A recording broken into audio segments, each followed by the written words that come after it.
Pihak berkuasa Ukraine berkata, serangan dron besar-besaran melanda beberapa daerah di ibu negara Kiev awal 17 Jun mengakibatkan kerosakan pada sebuah bangunan pangsapuri menyebabkan 14 maut dan 60 cedera. Menteri Dalam Negeri Igor Klamenko dalam mesej di Telegram menulis bahawa lebih banyak kecederaan dilaporkan di wilayah Odessa dan Chernihiv di mana 27 lokasi dihujani serangan Rusia semalaman. Datuk Bandar Kiev Vitali Klitschko berkata, gelombang dron terus bergerak ke arah ibu negara dan memberi amaran mengenai bahaya peluru berpandu yang mungkin dilancarkan Rusia.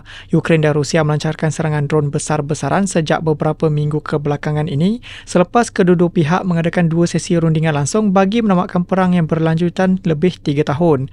Rundingan itu mengandungi perjanjian bagi pembebasan tawanan perang dan memulangkan mayat tentera yang terkorban. Andriy Yermak berkata, lebih banyak serangan dron Rusia dilancarkan ke atas bangunan kediaman di Kiev. Pasukan penyelamat turut menuju ke lokasi serangan di 3 daerah lain manakala unit pertahanan udara dilaporkan sedang menjalankan operasi.